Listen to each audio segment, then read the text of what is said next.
Mr. Caldwell took a measured breath before reading out my father's will.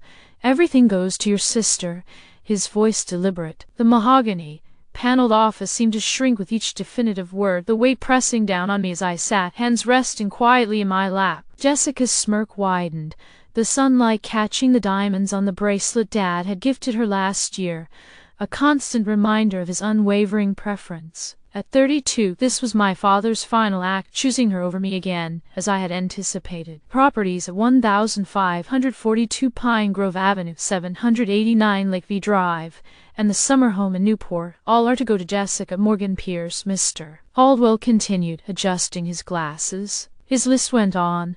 The family business, Morgan Communications, and all its subsidiaries, to Jessica Morgan Pierce. Jessica leaned back, practically glowing.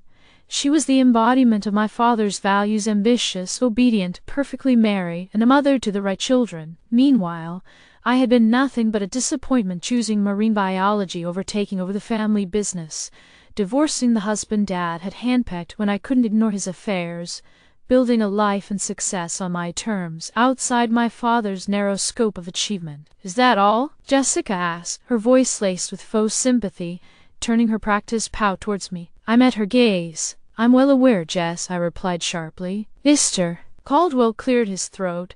"There is a small personal effects account for Alexandra," he noted, "containing family photographs and some of your grandmother's jewelry." Jessica let out a laugh. "At least you got the family photos. But where will you put them in that tiny apartment of yours?" I stood up, smoothing my dress. "Are we finished here?" I asked. The lawyer nodded, clearly relieved at the absence of a scene.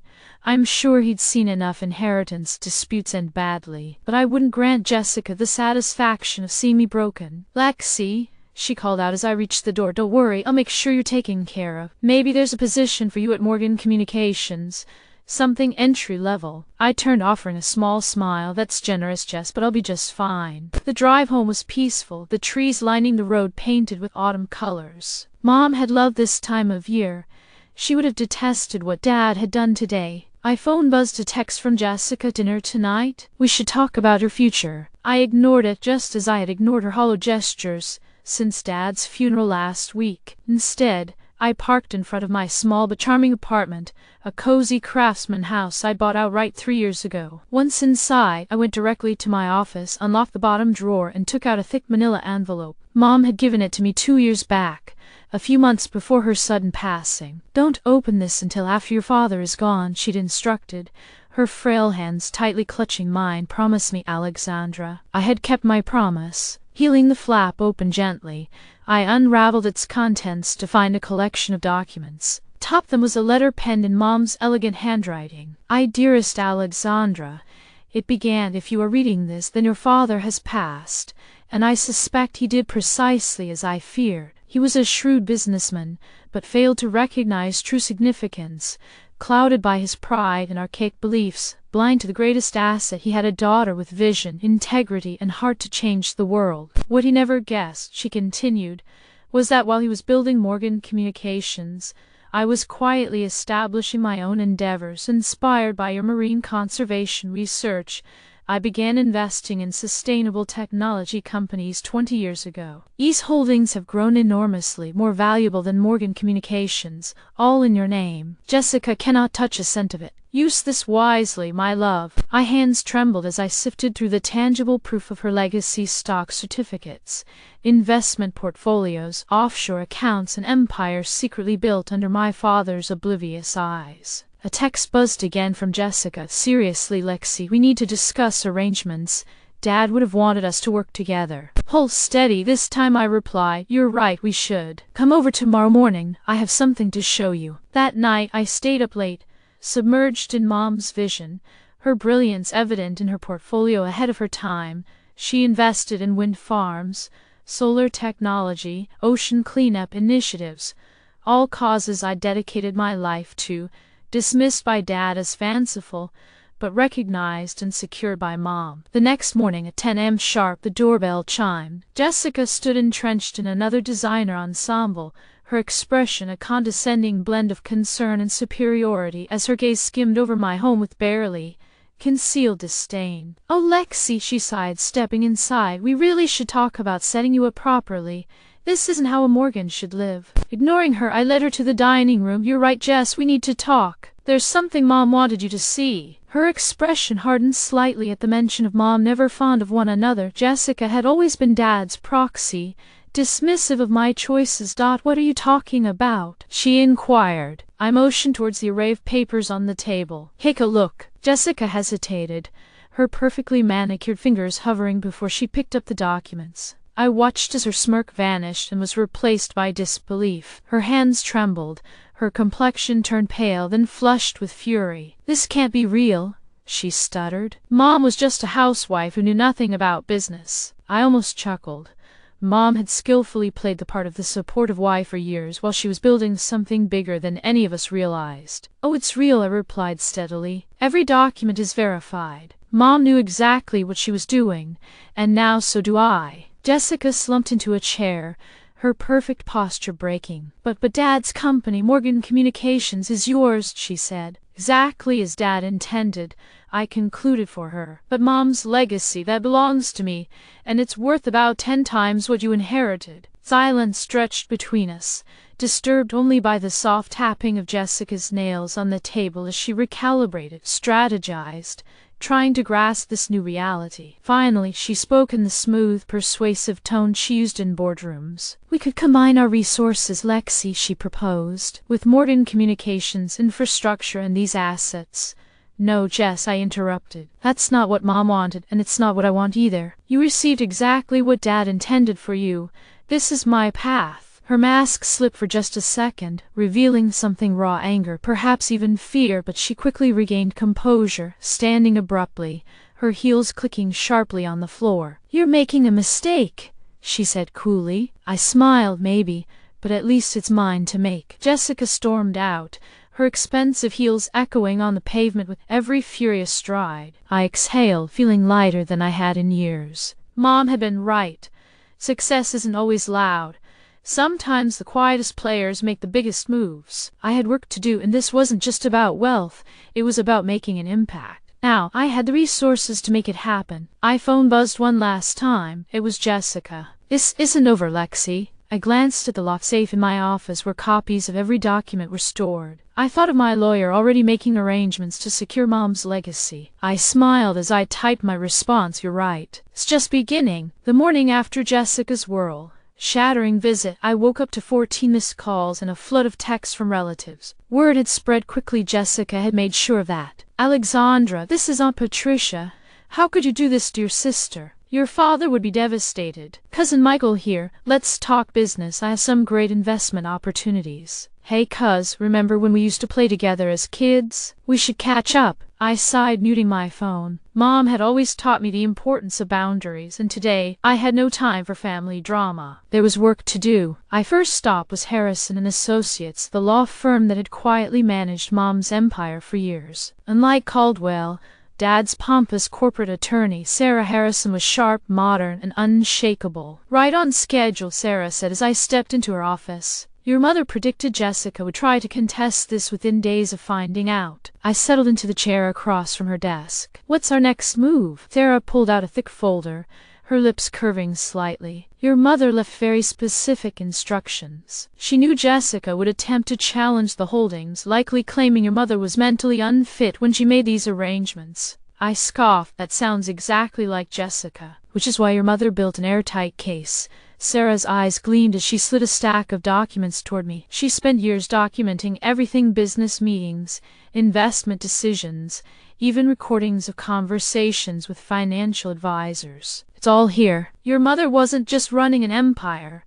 She was playing the long game. A slow, admiring smile spread across my face. Mom had been 10 steps ahead of everyone. And there's more, Sarah continued, pulling out another document. Your mother also left instructions regarding Morgan Communications. She suspected that your father's company might try to obstruct some of her environmental initiatives, so she put certain measures in place. As Sarah detailed the strategy, I felt something settle within me, not just relief but clarity. Mom hadn't just left me wealth, She had left me a strategy. My next stop was the University Laboratory of Dr. James Chen, one of the leading researchers in ocean pollution prevention. Mom's files had revealed that she had been anonymously funding his work for years. The lab was nothing like Morgan Communications' sleek glass walled offices. No marble floors, no expensive art, just linoleum tiles, cluttered workbenches, and scientific posters. It felt more like home than Dad's world ever had. Dr. Chen's eyes widened as I introduced myself. Your mother was our anonymous benefactor. We've been trying to thank her for years. She believed in your work, I said, placing a contract on his desk, and I want to increase the funding. It's time to take us to the next level. As we discussed expansion plans, my phone kept buzzing. Jessica, this time via email. You can't just walk away from family responsibility. Dad built this legacy for both of us. I stared at the words, thinking about Dad's legacy: ruthless business tactics, environmental negligence, manipulation. Then I thought about Mom's sustainable innovation, careful planning, quiet strength. The choice was obvious. That evening, as I pulled into my driveway, I spotted Jessica's Mercedes parked in front of my house. She was sitting on my porch steps, her perfect hair slightly disheveled,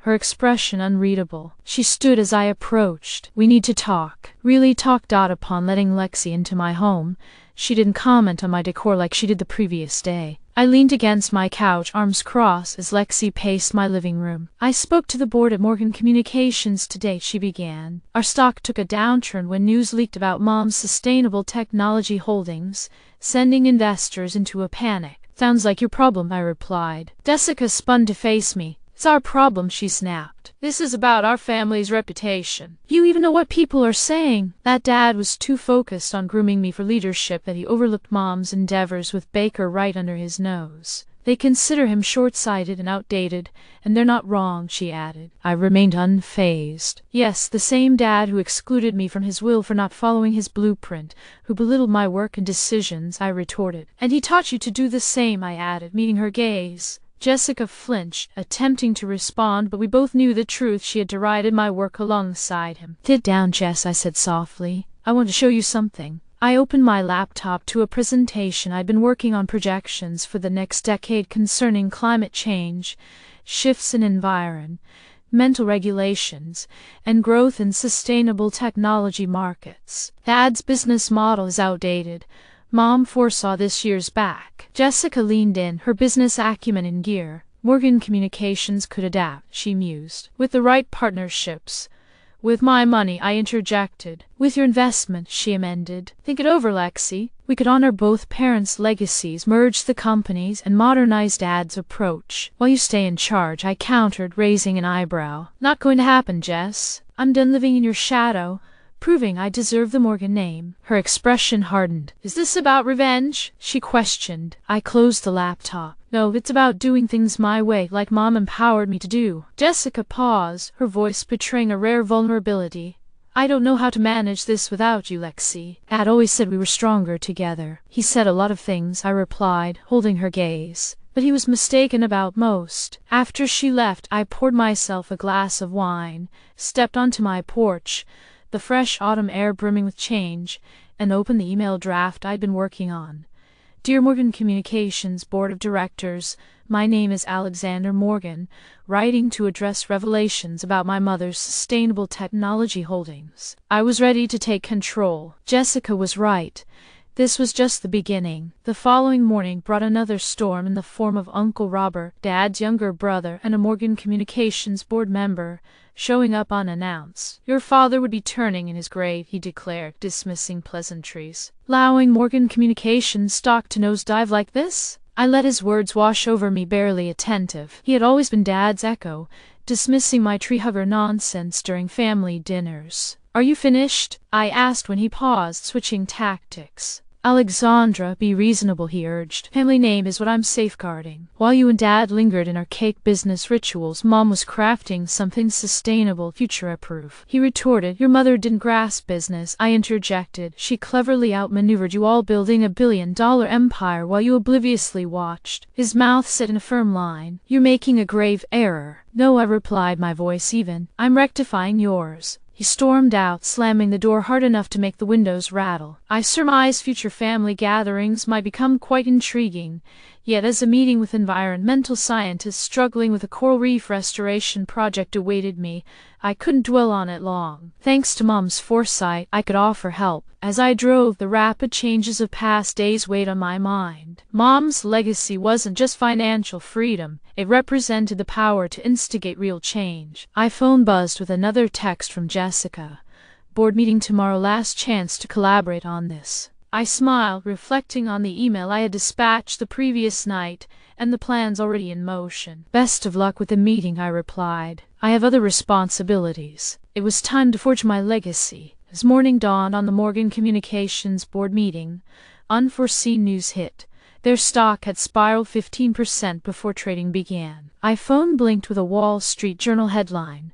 Morgan Communications faces investor exodus amidst sustainability crisis. Within my home office, scanning research proposals, Jessica stormed in, still donned in her boardroom attire, her perfectly tailored suit failing to mask the fury in her eyes. "What did you do?" she demanded, thrusting a stack of papers onto my desk. Half our major investors threatened to withdraw. I glanced over the printouts, emails from Morgan Communications key investors, citing concerns over environmental impacts and outdated business practices, alongside warnings of market instability. "Curious how transparency works, isn't it?" I observed. Jessica's voice sharpened. "Transparency? You sent environmental reports to our investors." "No," I clarified. "Those reports were sourced from independent environmental agencies. I merely ensured the right parties received them." Jessica sank into a chair, her calm demeanor slowly breaking. "The board is in full panic mode. They're discussing emergency measures, possibly even selling divisions just to keep afloat," she said. I nodded in agreement. "They have every right to be worried. Tomorrow, Mom's companies will announce massive sustainability initiatives, break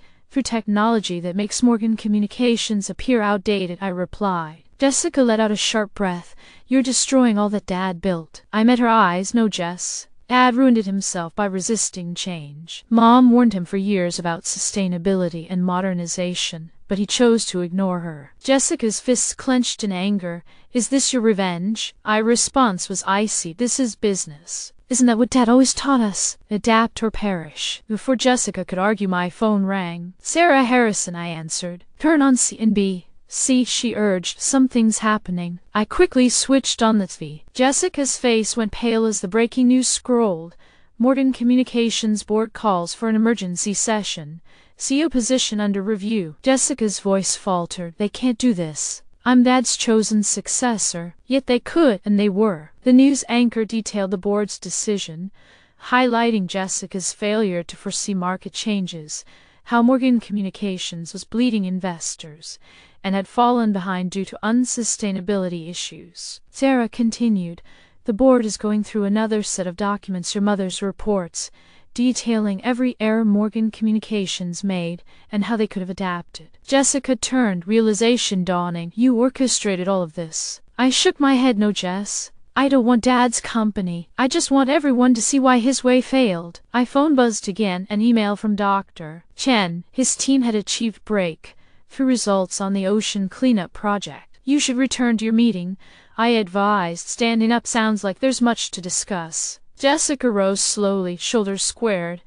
"This isn't over, Alexandra." I smiled knowingly. "Actually, it is. Mom ensured it." That afternoon I drove to meet Dr. Chen and his team at the university. The lab was alive with excitement. "This could transform ocean cleanup efforts," Dr. Chen explained, showing me the data. "With your funding, we can scale it globally." I thought of Dad's disdain for environmental efforts, his fixation on short-term gains over long-term impact. Mom saw a different future, and I was bringing it to life. Later, Sarah called again. "The meeting just ended. Jessica's been removed to CEO." I exhaled slowly, letting it sink in. "They're appointing an interim leader while reevaluating the company's direction." "I knew Jessica wouldn't handle it well." "How is she taking it?" I inquired. Sarah hesitated. "She's threatening legal action, claiming family rights." "Let her," I said. "Shareholders won't support her, not after today." Sarah sighed. "There's more." Some board members are suggesting a merger with your mother's companies. They believe it's the only way to save Morgan Communications. I almost laughed. Ad's company seeking salvation from the initiatives he once mocked. Not interested, I replied. Sarah sounded unsurprised. That's what I thought you'd say. After hanging up, I reviewed details for tomorrow's press conference. Mom's legacy was alive, thriving, just as she envisioned. Phone buzz, Uncle Robert texting.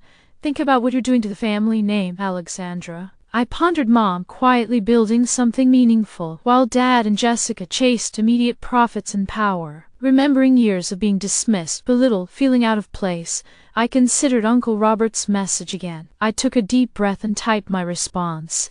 I am thinking about the family name, giving it a future. That night, while going over my speech for the press conference, I found an old photo album. The first photo, Mom beaming with pride at my college graduation. Dad and Jessica weren't there, they had a business meeting. Another picture, Mom in her garden teaching me about ecosystems when I was little. She nurtured my curiosity, encouraged my desire to protect the environment. Even when the family mocked it, I realized she was playing the long game, preparing me for this moment. My phone buzzed again. A news alert.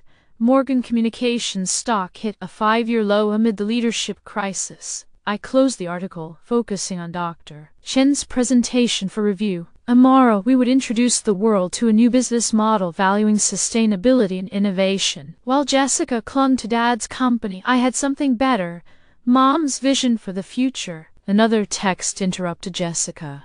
They're ruining everything Dad built. Help me fix this, Lexa. I stared at the message, then replied, Some things aren't meant to be fixed, Jess. They're meant to be transformed. 1 year after Mom's revelations changed everything, I stood at a podium overlooking the Pacific Ocean. Behind me, the first large-scale ocean cleanup system, a dream since graduate school, was launching, made real through Mom's legacy. I took a deep breath, ready to make her vision a reality. Taking a moment to calm my nerves, I faced the assembly of journalists, scientists, and investors gathered before me. A day signifies more than just a triumph for the environment. It is evidence that enterprise and responsibility can coexist. Success shouldn't be evaluated solely by quarterly earnings, but by the legacy we impart to forthcoming generations. As I glanced over the crowd, my gaze fell upon Jessica. She occupied a seat in the last row, appearing more subdued than I'd ever witnessed her, less polished, more human. The past year brought an overhaul to Morgan Communications, diverging significantly from Jessica's former vision after her ousting as CEO. The board made the unprecedented choice to break up the company, selling its divisions to organizations with superior environmental ethics. The name Morgan, once synonymous with corporate dominance, embraced a novel meaning. When I concluded my speech and the cleanup apparatus began to operate, Jessica approached the lectern. "Nice speech," she remarked, her voice softer, missing its usual sharpness. Mom would have been proud. Examining her carefully, I noticed an absence of bitterness or defensiveness. "How are you, Jess, really?" I asked. She paused, then offered a faint, wry smile. "Surviving. It's different not being Jessica Morgan's CEO, but maybe that's not entirely bad." We strolled by the shoreline, observing the cleanup system in action. Early trials indicated promising outcomes. Prolonged silence followed before Jessica spoke again. "You know what I've realized? All those years aiming to be exactly what Dad wanted, I never stopped to consider what I wanted." Turning to her, I asked, "And what do you want?" She exhaled slowly, watching the waves. "I've been volunteering at a marine education center, teaching kids about ocean conservation. It's kind of amazing seeing their faces light up when they understand something new." A genuine smile spread across my face. "Mom would have loved that." "Yeah," Jessica murmured, "she would have." Later that afternoon, Sarah Harrison arrived at my office with the latest reports. M's companies had tripled in value, but more importantly, our environmental initiatives were having an immeasurable impact. "There's something else," Sarah said, placing an envelope on my desk. "We found this in your mother's old files. She left instructions for it to be delivered today." I unfolded the letter, my breath catching at the sight of Mom's familiar handwriting. Dearest Alexandra, if you're reading this, a year has passed since you learned about your inheritance. I hope you've used this time wisely, and from what I arranged to have monitored, I believe you have. But there's one last thing I need you to understand. Your sister, despite everything, is still your sister. Jessica was just as much a victim of your father's rigid worldview as you were. She simply coped differently. Now that his influence is gone, she might surprise you. I've left instructions with Sarah for a separate fund dedicated to environmental education initiatives. If Jessica has shown any sign of change, any willingness to see the world differently, I want you to offer her the chance to manage it. Sometimes the biggest revenge isn't in defeating our enemies, but in helping them become better people. Love, Mom. I leaned back in my chair, absorbing Mom's final lesson. Even now, she was teaching me not about strategy or business, but about grace and wisdom. That evening I invited Jessica over for dinner. As we sat on the back porch, the crisp autumn air around us, I told her about Mom's letter and the education fund. You don't have to decide right away, I said carefully, but if you're serious about the marine education work. Jessica interrupted. Why would you trust me with this after everything? Thinking about Mom's words, I replied, because sometimes people deserve a chance to rewrite their story. Jessica swallowed hard, blinking away the unexpected tears. I was awful to you for years. I helped Dad tear you down because it made me feel more secure about my own place in his world. I know, I said simply, but that's not where you have to be anymore. Over the following months, Jessica immersed herself in the work, tackling the challenge of building educational programs with the same intensity she once reserved for corporate takeovers. Initially, it felt strange working together instead of against each other. But Mom was right. People can change if given the chance. The final piece fell into place on what would have been Mom's birthday. Jessica and I stood in the garden that I had maintained all these years. Jessica gently touched a rose bush. Mom used to try to get me interested in gardening when we were kids. She'd talk about ecosystems and nature's balance. I never listened. I was too busy memorizing Dad's business lessons. I smiled. She never gave up hope, not for either of us. Jessica turned to me, her eyes earnest. I'm sorry, Lexi, for everything. I was so focused on being Dad's daughter that I forgot how to be Mom's too. For the first time in years, I pulled my sister into a hug. Mom knew what she was doing, I whispered. She saved both of us, just in different ways. That night I sat in my office, reviewing the latest reports from our ocean cleanup projects. On my wall hung 2 photos. One of Mom in her garden, kneeling in the dirt, teaching me about nature, and a new one of Jessica teaching a group of children about marine conservation, her face lit with genuine joy. Mom's legacy wasn't just about money or corporations. It was about transforming the environment, our family, and ourselves. She had played the longest game, ensuring not only financial success but the potential for healing and growth. iPhone buzz, a text from Jessica. Kids asked about adding a hands-on marine biology program. Thought you might want to help design it. I smiled, thinking about Mom's final letter. Help me in, I replied, because sometimes the best victory isn't about winning or losing. It's about changing the game entirely. Mom had understood that all along, and now finally so did we.